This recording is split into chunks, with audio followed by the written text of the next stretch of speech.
Wirba. We are rising to fall no more. We are rising, rising, rising. We are rising to fall no more.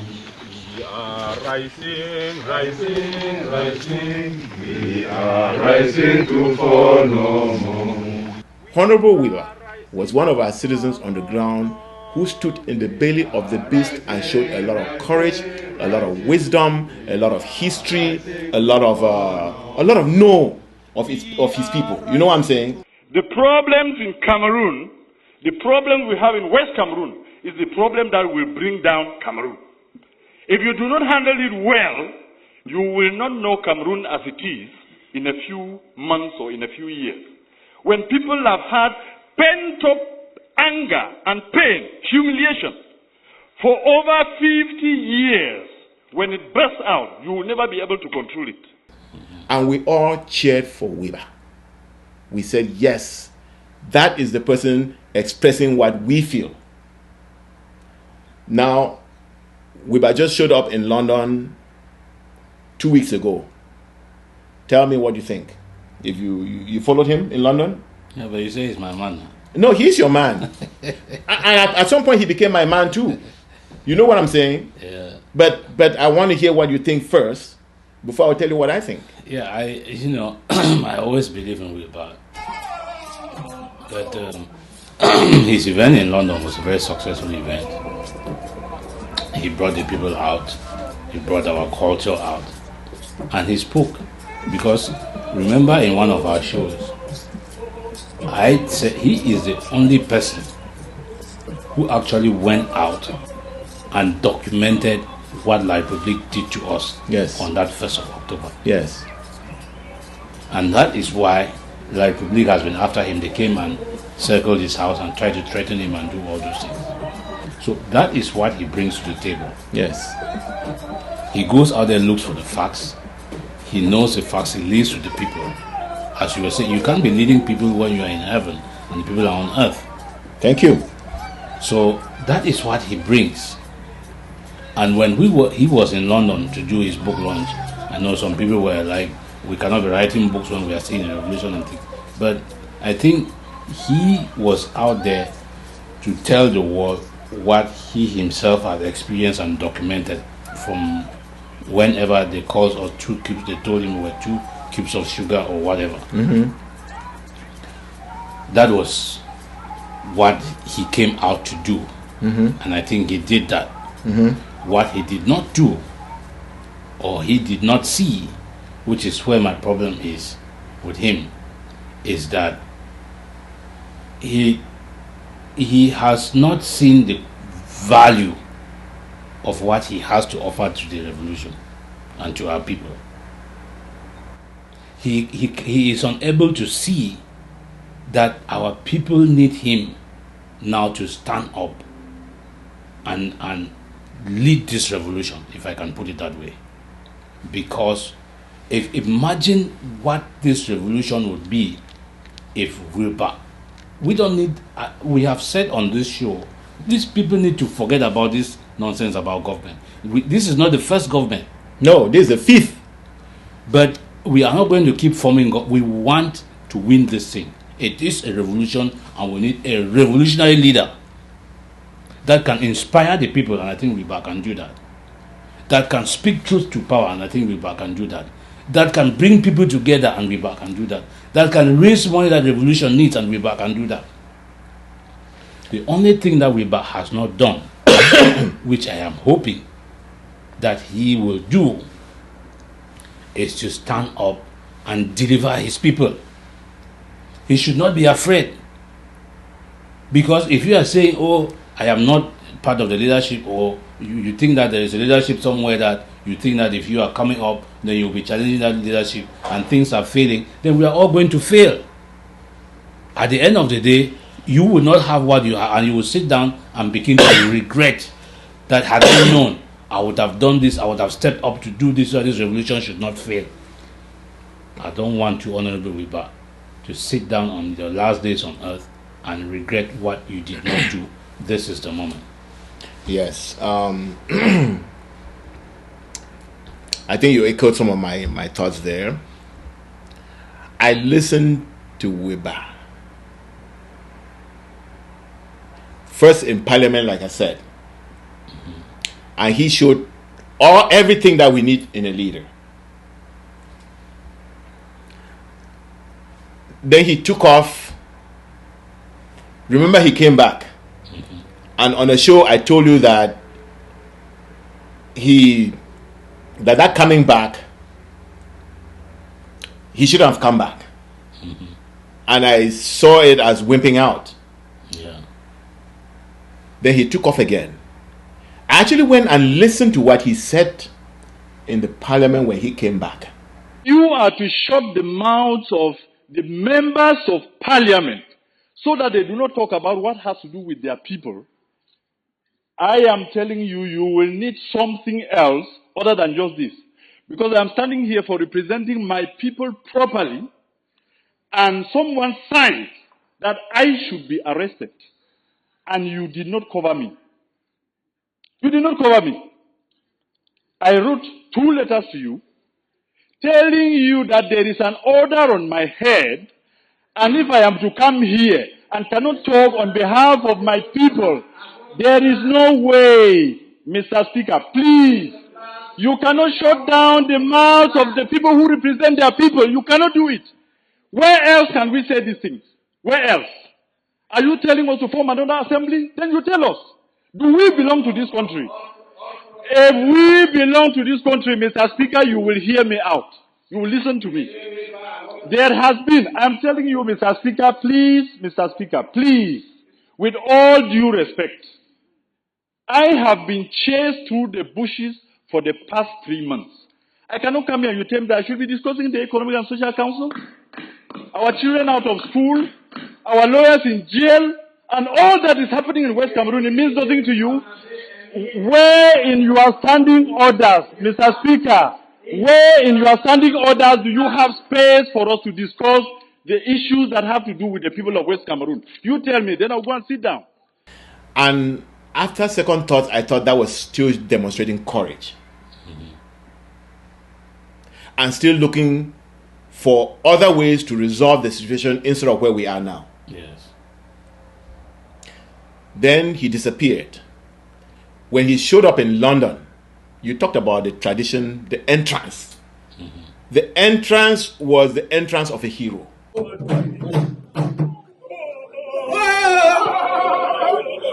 you started, we said one for all and all for one. Oh, we said, oh, you shall kill and kill everyone. Oh, everyone is ready to die. Oh, until we are free. We are free, because freedom is the right. I better die doing something than to die doing nothing. Oh, oh, oh, oh, mawu, mawu, mawu.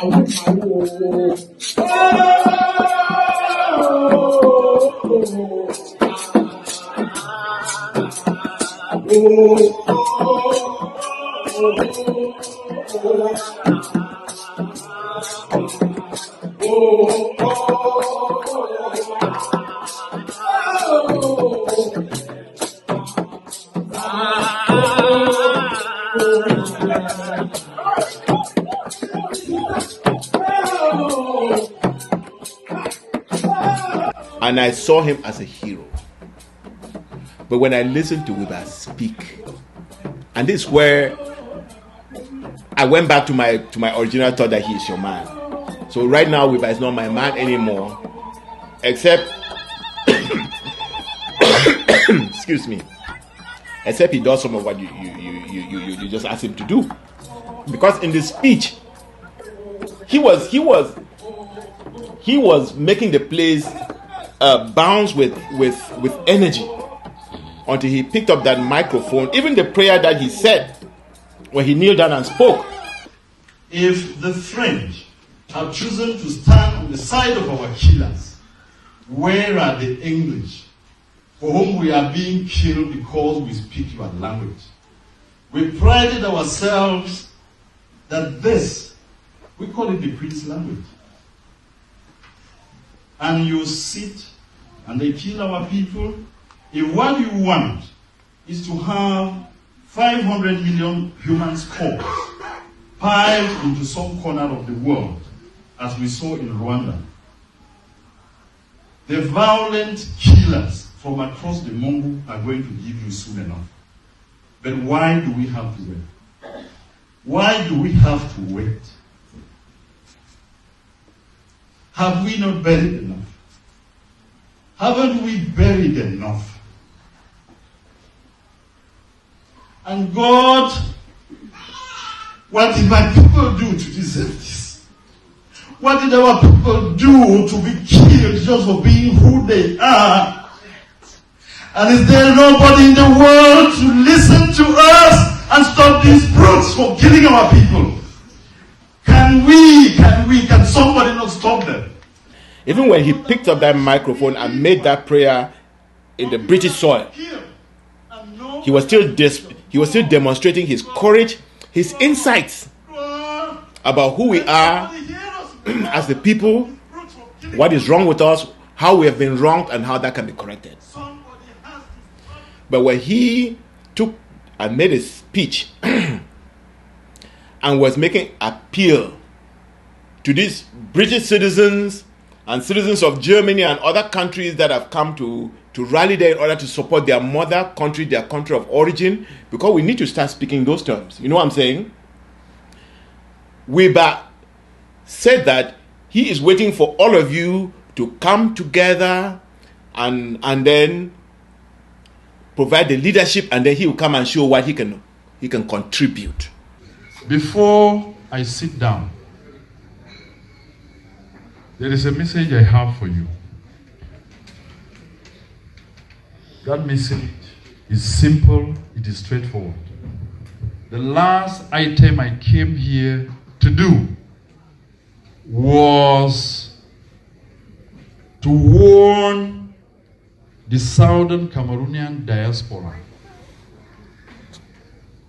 After my party, after the government of La République du Cameroon, my French is very good, after my warning to them, my last warning is to the southern Cameroonian diaspora. In the coming weeks and months, we are going to urgently need to come around the same table and put down a system, a strategic plan, a program, because things work as a result of hard work, not the result of random pronouncements. They don't take you anywhere. If you refuse to get to the table, you are not going to have meal. If you get to the table and cannot listen to the plight of the people suffering and dying down there, you won't have me. You know the reason? Because if you cannot pull together, it means that we stand a chance of a failed revolution. And when it fails, I can guarantee you, people were spitting on our faces. They will put their feces and order you to eat. You won't have me in a failed system. You won't have me in a disunited front. That is the best way to die quick and to die fast and to disappoint our people. If you can't sit on that table, if we can't come to conclusions to start the hard work, then, because I didn't do it for myself, and I'm vowing to the people on the ground and honoring them, I'm vowing to you in the diaspora, I will retire from both the revolution and from politics, because I cannot be part of a broken calabash. I cannot stand it. If you can't do it, I will step back, continue the work I have been doing for charity, since I'm a foolish man anyway, because smart people are supposed to be hiding their money somewhere, you know, to build the next mansion and to make the next plan. I will focus on that so that my heart can have peace, because the pain on the ground is too much. That's why I lost Wirba. Because if there's anything that our people have needed right from the days of Foncha to John Frundi has been leadership.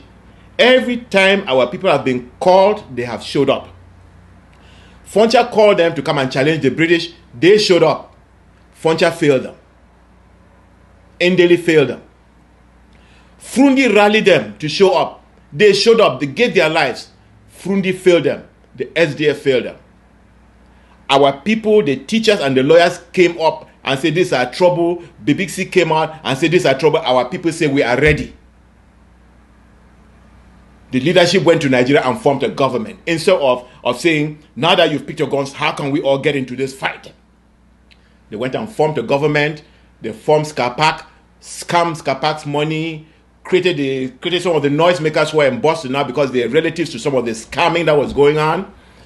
Formed a government, picked up other scammers to become leaders of the government in the United States, and they are now living in mansions and driving big cars and wearing suits. And those who wanted to run their churches and couldn't run, now they have a big voice. They came, they damaged SCBC, or tried to damage SCBC, damaged DODs, damaged all the little things that even honest people were trying to put together, damaged all of those, and they're sitting on top now, and they don't care, because really, if you come and destabilize the system like the status quo, like you were saying, you'll be destabilize somebody's mortgage.